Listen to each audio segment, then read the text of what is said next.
Properly distribution করার আমাদের চাহিদা হবে। আর একটি কথা আসলে উদাহরণ সত্য যে আমরা যদি কোথাও যদি আমরা অপচয় করি, যার 50 সেট লাগবে সে যদি 100 সেট নেয়, তাহলে কোথাও না কোথাও গিয়ে তো ঘাটতিটা হবে, তাই না? তো এটা বুঝে আমরা আমাদের সরকারি সম্পদের অপচয় রোধ করার জন্য আমাদের নিজেদের বিবেককে পরিষ্কার রাখার জন্য সবকিছু সঠিকভাবে করার জন্য আমরা আমাদের প্রপার ওয়ের চাহিদাটা দিব। এটা আসলে অলরেডি দেওয়া হয়ে গিয়েছে। আমরা আজকে কালেক্ট করতে বলেছি আমাদের যে ছাত্র হাজিরা প্লাস হচ্ছে আপনার অনলাইন ডিমান্ড। আমরা আমি বলবো যে আজকে যে 5টি ওয়ার্ড এখানে আছেন অর্থাৎ 43 এবং 45, 46, 47, 48, 49 এই 5টি ওয়ার্ড থেকে একজন করে প্রতিনিয়ত আপনারা এই হাজিরা এবং হচ্ছে অনলাইন সেখানে পারেন। এখন যদি উঠিয়ে ফেলেন একটু পরে স্যারের কথা পরে উঠিয়ে ফেললে আমাদের কাজটা সহজ হবে। এবং আমি আবারও বলছি আইসিটি ছাড়া আসলে আমরা কিন্তু এগোতে পারবো না। তো আইসিটির আমাদের প্রত্যেকটি প্রতিষ্ঠানে আইসিটির একজন এক্সপার্ট আছেন, ওরা সহযোগিতায় আমরা আইসিটি গ্রুপটি সুন্দরভাবে মেনটেন করবো এবং নিজেদের স্কুলের গ্রুপ থেকে সরাসরি আমাদের অফিসিয়াল যে গ্রুপ আছে ওখানে আমরা যোগাযোগ করি। একটা দুঃখের বিষয় হচ্ছে যে আমাদের আসলে সারা বছর প্রতিটি মাসের আমাদের কর্ম পরিকল্পনা থাকে। তো দেখা যায় যে আপনারা যদি প্রপার টাইমে আমাদের সাথে যোগাযোগটা মেনটেন না করেন তাহলে পরবর্তী সময়টা সরে গেলে আসলে বইয়ের চাহিদা বলেন বা এপিএসসি বলেন তার ডিটেলস করবে আমাদেরকে বা অন্যান্য মৌলিক তথ্য আছে আমাদের পূরণ করার বিষয় আছে। তো এই জিনিসগুলো আসলে যদি সময় মতো আমরা না করি তাহলে সময় চলে গেলে কিন্তু আর এই জিনিসগুলো আপডেট করা যায় না। তো স্যারকে ধন্যবাদ জানাবো এরকম একটা সুন্দর উদ্যোগ নেওয়ার জন্য যে বছরের শুরুতেই যদি আপনাদের আমাদের সাথে আপনাদের যে সমস্ত কার্যক্রম আছে এই জিনিসগুলো যদি সুন্দর করে আপনারা মেনটেন করেন তাহলে আমরা বই বিতরণ সহ আমাদের এপিএসসি আছে, জরিপ আছে, যা কিছু আছে আমরা সব সঠিকভাবে মেনটেন করতে পারবো এবং সরকারি আর কেজি স্কুলের যে গ্যাপটা আছে এটা আমরা পূরণ করতে পারবো। তো আমাদের যাত্রাটি সুন্দর হবে। স্যার বলেছেন ইতিমধ্যে আপনারা জানেন যে আমরা যারা অনুষ্ঠান খেলা শিক্ষা অফিসে যারা কর্মকর্তা আছি আমি সরাসরি কথাতে চলে গিয়েছি। আমি উম্মে হাবিবা সরকারি থানা শিক্ষা অফিসার হিসেবে অনুষ্ঠানে যোগদান করেছি 4 ডিসেম্বর, অর্থাৎ এই মাসে যোগদান করেছি। আমার পূর্ববর্তী অবস্থা ছিল গাজীপুরের কালীগঞ্জ জেলা, যেটা এখান থেকে অনেকেই চিনেন, কাছাকাছি এই রোডে আমি যাতায়াত করতাম। তো এখানে স্কুলগুলোতে আসলে আসা বা দেখা আমাদের পক্ষে সহজ হবে। আশা করবো যে আপনাদের সর্বাত্মক সহযোগিতা আমরা পাবো এবং আমাদের যে ধরনের সহযোগিতা লাগে মানে আপনাদের আর আমাদের মধ্যে যে একটা কোঅপারেশন এটা যেন সুন্দর হয়। আমি স্যারকে এবং একেজি স্কুলের অ্যাসোসিয়েশনের যারা নেতৃবৃন্দ আছেন এবং আজকে যারা এখানে উপস্থিত আছে এবং আমাদের সরকারি স্কুল রিলেটেড যারা শিক্ষক আছেন সবাইকে আমি আন্তরিক ধন্যবাদ এবং কৃতজ্ঞতা জানাচ্ছি যে একটা কঠিন প্রস্তুতি যদি আমরা নেই তাহলে আমাদের যুদ্ধটা সহজ হবে। আশা করি আপনারা ইতিমধ্যে জেনেছেন যে আসলে বই বিতরণের একটি বিরাট কর্মযজ্ঞ এবং এটা আসলে একটা যুদ্ধের সামিল। প্রত্যেককে তার ডিমান্ড অনুযায়ী বই ডিস্ট্রিবিউশন করা এবং এটা আসলে একটা আমরা অন্য জেলায় এটা 3 দিন 4 দিন 5 দিনের মধ্যে আমরা ক্লোজ করে দিয়েছি, কিন্তু আমি এখানে যতদূর জেনেছি আগের যেটিও মহোদয় বা টিও স্যারদের কাছ থেকে যেটা আমরা জেনেছি যে এটা 15 দিনও লাগতে পারে। তো এটা একটা কঠিন যুদ্ধ আমি বলবো।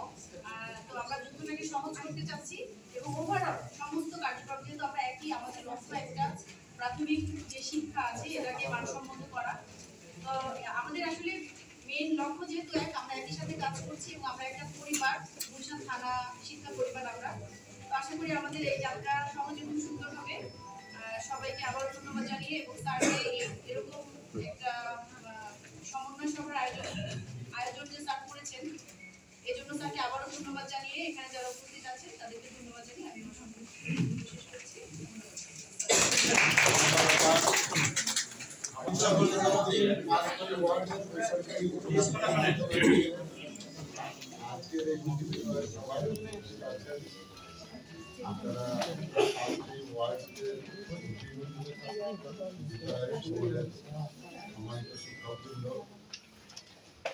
আজকের এই ভেলু স্কুলের যে প্রধান শিক্ষক তাকে আমরা অত্যন্ত আন্তরিকতার সাথেই ধন্যবাদ দিই, কারণ হচ্ছে শীতের মধ্যে তিনি আমাদেরকে বন্ধ বোঝায় স্কুলে এই বসার একটা ব্যবস্থা করে দিয়েছেন এবং অত্যন্ত আন্তরিকতার ছাপটা বোঝা যায়।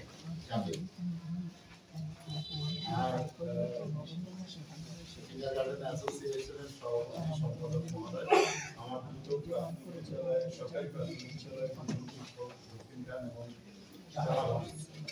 যারা উপস্থিত আছেন প্রত্যেককে আসসালামু আলাইকুম। আমি নিজের পরিচয়টা আগে দিই।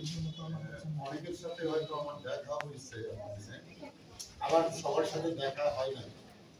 আমার নাম মোহাম্মদ মুহসিন রেজা। আমি 2006 সালে সরাসরি উপজেলা শিক্ষা অফিসার হিসেবে যোগদান করি। আজকে প্রায় 19 বছর সরাসরি এই পদে যোগদান করি। এখন একই পদে আছি ইনশাআল্লাহ। আমার দেশের বাড়ি শরীয়তপুর জেলা। পড়াশোনা করেছি জাহাঙ্গীরনগর বিশ্ববিদ্যালয়ে। আর এটা নিয়ে আমার পঞ্চম স্টেশন। আমি এর আগে আরো 4টা বিভিন্ন থানায় চাকরি করেছি। 5 নম্বর। তবে আমার চাকরি জীবনে এই 5টা স্টেশনের কোথাও আমি আবেদন করে ভর্তি হয়েছি সরকারি প্রয়োজনে জনসংখ্যা। তখনই আমার আবেদন করে কোনো স্টেশনে যাওয়া লাগে না। আমি মনে করি আমার জন্য গুলশান চাকরি করা যেটা আমার জন্য রাঙামাটি চাকরি করা সমান। কারণ আমি দেশের মানে আপামর অনেক জনসাধারণ থেকে ভাগ্যবান যে এখনো সরকারি একটা ক্লাস 1 চাকরিটা করি। সারা বাংলাদেশের 1% এর নিচে হচ্ছে সরকারি চাকরি করে। তাহলে আমার ভাগ্যটা আরো 99% এর চেয়ে বেশি। তো আমি সরকারি চাকরিটা পেয়েছি যেই দপ্তরের যেটুকু চাকরি করি না কেন একটু সুচারুভাবে করি। আমাদের রাষ্ট্রের একটা দায়িত্ব জায়গারই আগের অংশ হিসেবে আমি অংশগ্রহণ করার সুযোগ পেয়েছি। সুতরাং আমার জায়গা থেকে এটা একটা দেশ সেবা, এটাই রাষ্ট্রের সেবা। সুতরাং এই চাকরিটা আমাদের মধ্যে কিছু ভাব হয় যদি দুপারা পাতা বিদ্যা শিখে একটু সরকারি চাকরি হতো তো আমি কি হতো ভাবের চোটে ওই মাটির উপরে দিয়া পা চলে মানে মাটি স্পর্শ করে না। এই ভাবটা আল্লাহর ইচ্ছা আমার জন্মায় নাই। বরং আমি আমার জায়গা থেকে যদি একটু পরিশ্রম করে আরেকজনের কাজ একটু বেশি করে দিতে পারি তাহলে ওটার মধ্যে আমার আছে সান্ত্বনা আছে যে আমি একটু কাজ করি। এই কারণেই আমার জন্য কোনোদিন কোনো কর্মস্থল দূর হয় না। আমার ঢাকাতে ফ্যামিলি 2017 সাল থেকে, কিন্তু আমি ঢাকায় আবেদন করি নাই। হয়ে গেছে এটা ভাগ্যবান। ঠিক তেমনি আমার চাকরি জীবনে কখনোই কোনো জায়গায় বদলির আবেদন করে বদলি হওয়া লাগে না। আল্লাহ তাআলা যাও এটা কত আমার ব্যক্তি পরিচয়। আমি ব্যক্তিগত বলতে কারণ না আপনাদের গুলশানে যোগদান করেছি আমি গত ফেব্রুয়ারি মাসে, এবং যোগদান করার পরে আমি মানে 18 বছর যে চাকরি করেছি একদম পুরোটাই দেখি মহানগরের চাকরি উল্টো টাইপের চাই। আমি সরকারি আপনারা জানেন কিনা যে বাংলাদেশে প্রাথমিক বিদ্যালয়ের শিক্ষা ব্যবস্থা কিন্তু শতভাগ একদম সংবিধানের কাছে, আর আমরা জাতিসংঘের ইউনেস্কো সনদে স্বাক্ষর করে যে শতভাগ সার্বজনীন অবৈতনিক বাধ্যতামূলক প্রাথমিক শিক্ষা। তাহলে 5 থেকে 11 বছরের স্কুল গোয়িং শিশুদের সার্বজনীন প্রত্যেকের কাছে পৌঁছতে হবে অবৈতনিক শিক্ষা দিতে, এবং তাও আবার বাধ্যতামূলক। এটা আমাদের সংবিধানে লেখা, এবং এই সংবিধানে লিখছি আমরা জাতিসংঘের ইউনেস্কো চার্টারে সনদে স্বাক্ষর করছি ঢাকার সম্মেলনে। সেই সনদ থেকে সারা পৃথিবীতে 16টা কান্ট্রি স্বাক্ষর করতে পারছি, তার মধ্যে একটা বাংলাদেশ। তো আমরা কিন্তু শতভাগ শিশু প্রাইমারি রাষ্ট্র নিয়ন্ত্রিত শিক্ষা কাঠামোর অধীনে। কিন্তু তাই বলে কি আপনাদেরকে আমরা অস্বীকার করছি? যারা আপনারা তো অবৈতনিকে যান না, বরং এখন চ্যালেঞ্জটা হয়েছে আপনারাই 90% পড়ান মহানগর। আপনাদেরকে বাদ দেওয়ার তো সুযোগই নাই, বরং আপনারাই 10% সরকার পড়ায় মহানগর, আর 90% পড়ায় বেসরকারি বিদ্যালয়। আমার সাথে মাধ্যমিক ও উচ্চশিক্ষা মন্ত্রণালয়ের নীতিমালার মিল নাই, কারণ ওদের 90% বেসরকারি প্রতিষ্ঠান, 10% সরকারি প্রতিষ্ঠান। ওদের স্কুলের ম্যানেজিং কমিটিকে একটা ভর্তি আয়বদ্ধ কিন্তু সব ক্ষমতা দেওয়া আছে। আর আমার ছাত্র থেকে টাকা তো নেওয়াই যাবে না, ছাত্রকে টাকা দিতে হবে।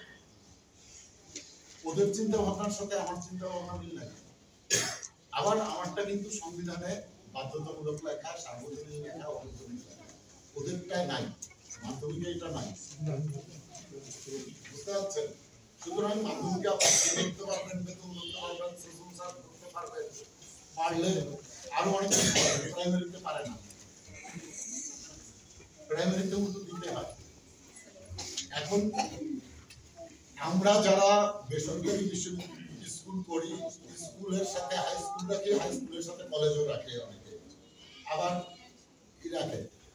যে জিনিসটা হয় জানলে অনেক কিছুর জটিলতা এড়ানো সম্ভব, আর যদি জানায় ঘাটতিটা হয় তখন জটিলতাটা বাড়ে। অথচ আপনাকে আমি এটাকে ভুলও বলি না, দোষও বলি না, কিন্তু জানার পরে যদি ওইটা থাকে তাইলে ওইটা হয়ে যায় দোষে।